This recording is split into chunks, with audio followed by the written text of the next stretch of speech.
Hi friend, welcome back to my channel. তোমরা সবাই কেমন আছো? আশা করি সকলেই ভালো আছো। তোমাদের ভালোবাসা ও আশীর্বাদে আমি এবং আমার পরিবারের সকলে অনেক ভালো আছি। আশা করি তোমরাও অনেক ভালো আছো। আর একটা নতুন দিন, নতুন সকালে তোমাদেরকে সাথে নিয়ে শুরু করেছি। আর দেখো, সকালবেলায় উঠেই কিন্তু মা এনে রেখেছিল কিছু কচুর পাতা। আমাদের এইখানে এটা মান কচুর পাতা নামেই প্রচলিত। তো তোমরা কী নামে জানো অবশ্যই কমেন্ট বক্সে জানিও। তো আমাদের এইখানে কিন্তু এই যে কচুর পাতা বাটা কিন্তু সবাই খায় বা খাওয়া হয়। অনেকেই হয়তো তোমরাও খাও। তো আমাদের এইখানে এটাকে মানকচুর পাতা বলে। তোমরা কী নামে জানো অবশ্যই কমেন্ট বক্সে জানাতে ভুলো না। আর এই গাছের কিন্তু কচু কিন্তু খুব ভালো লাগে। আমি তো মানকচু খেতে মানে কি বলবো, খুবই খুবই ভালোবাসি। তো দেখো, মা সকালবেলায় পাতাগুলো এনেছিল, আমি সেগুলোকে বেছে নিয়েছি। আর এই পাতার ভেতরে একদম যে পাতার যে শিরা শিরা থাকে সেইগুলো কিন্তু বাদ দিয়ে দিতে হয়, নাহলে কিন্তু একটা গলা চুলকানোর সম্ভাবনা থাকে। দেখো, পাতাগুলোকে ভালো করে কুচিয়ে ধুয়ে কেটে নিয়েছি। আর এবার এটাকে কিন্তু পেস্ট করে নিতে হবে। তোমরা শিলে বেটেও কিন্তু বাটতে পারো, আমি হলো মিক্সিতে বেটে নেব।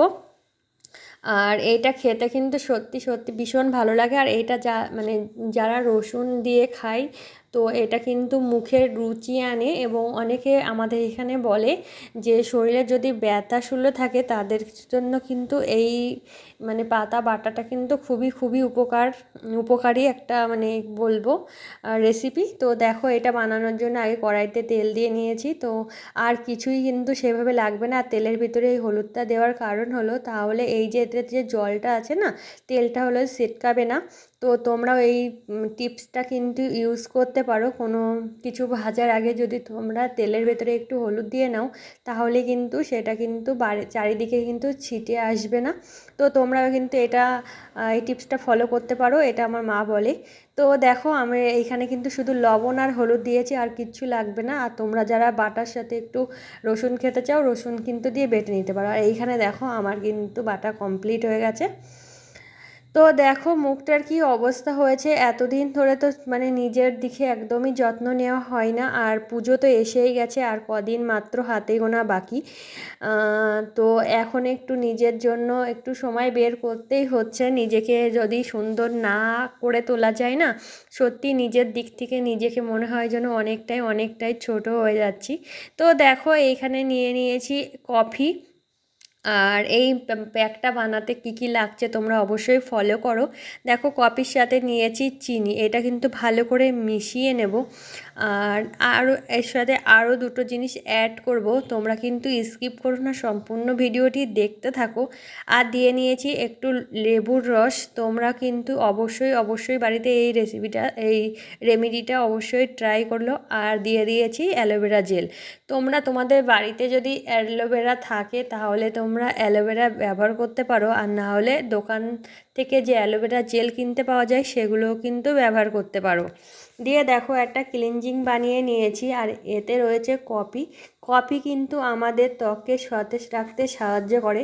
কফিতে আছে অ্যান্টিঅক্সিডেন্ট, এটি কিন্তু চোখের নিচে জমে থাকা আমাদের যে ডার্ক সার্কেল থাকে তুলতে কিন্তু খুবই খুবই কার্যকর। কফি আমাদের ত্বকের অতিরিক্ত যে তেল থাকে সেটাও কিন্তু শুষে নেয়। অনেকের যাদের অয়েলি স্কিন তাদের জন্য কিন্তু এই রেমেডিটা সত্যি খুবই অনেক অনেক কার্যকরী হবে। আর লেবুর কথা তো বলাই বাহুল্য। লেবুতে আছে সাইট্রিক অ্যাসিড, যা আমাদের ত্বককে কিন্তু উজ্জ্বল ও মসৃণ করতে সাহায্য করে। তো তোমরা কিন্তু অবশ্যই অবশ্যই একবার হলেও এটা ট্রাই করো। আর দেখো, আমার ত্বকটা কিন্তু ক্লিনজিং করা কমপ্লিট হয়ে গেছে। এবার একটা প্যাক বানিয়ে নেবো, তার জন্য নিয়ে নিয়েছি বেসন।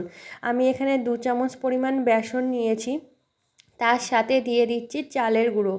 তো তোমাদের বাড়িতে যদি চালের গুঁড়োটা না থাকে তোমরা এখানে স্কিপ করতে পারো। তো চালের গুঁড়ো বা চাল কিন্তু আমাদের ত্বকের জন্য অনেকটাই অনেকটাই উপকারী। তো আর এখানে দেখো দিয়ে দিয়েছি কফি। আর মানে কি বলবো, চিনে কিন্তু চালটাকে কিন্তু অনেক অংশে ব্যবহার করা হয় রূপচর্চার ক্ষেত্রে। আর সাথে সাথে দিয়ে দিয়েছি দেখো লেবুর রস, বাকি যে অংশটা ছিল লেবুর। আর দিলাম হলুদ। তোমরা যদি হলুদটা না দাও, হলুদটা এখানে স্কিপ করতে পারো। যার যেটা শ্যুট করে না সেটা কিন্তু সে স্কিপ করে দেবে। তো দেখো এইখানে কিন্তু আমার যে রেমেডিটা কিন্তু প্রস্তুত হয়ে গেছে। তো এর মধ্যে তোমরা টক দইটাও কিন্তু অ্যাড করতে পারো। আমার কাছে যেহেতু টক দই ছিল না, আমি কিন্তু এগুলো দিয়েই প্যাকটা বানিয়ে নিয়েছি। তো দেখো প্যাকটা কিন্তু খুব সুন্দর করে মসৃণ করে নেবে। আর এতে রয়েছে বেসন। বেসন কিন্তু আমাদের ত্বকের ডিপ ক্লিন করতে কিন্তু খুবই সাহায্য করে। বেসন ক্লিনের সাথে সাথে আমাদের যে তেলে যে ভাব থাকে, ময়লা তুলতেও কিন্তু খুবই উপকারী। স্কিনে কিন্তু গ্লো নিয়ে আসে এই বেসন। আর যে দিলাম চালের গুঁড়ো বা আটা কিন্তু আমাদের স্কিনে যে দাগ ছোপ থাকে দূর করে এবং ত্বককে কিন্তু ফর্সা করতে সাহায্য করে। এমনকি স্কিনে বয়সের যে ছাপ সেটাও কিন্তু দূর করে। আর এর সাথে সাথে দিয়েছি লেবুর রস। আর লেবুর রসের কথা বলাই বাহুল্য, লেবুতে আছে সাইট্রিক অ্যাসিড, যা আমাদের ত্বককে উজ্জ্বল করতে এবং মসৃণ করতে সাহায্য করে। এবং যাদের অনেক কি বলবো, চোখের নিচে দাগ পড়ে গেছে, নানা রকম মেশাদার দাগ, তারা কিন্তু অবশ্যই লেবুটা অবশ্যই দেবে। আর দিয়েছি হলুদ কিন্তু আমাদের ত্বকে অ্যান্টিব্যাকটেরিয়ার কাজ করে। কোনো রকম যাদের ব্রণর সমস্যা আছে তাদের ক্ষেত্রে কিন্তু হলুদটা অনেকটাই উপকারী।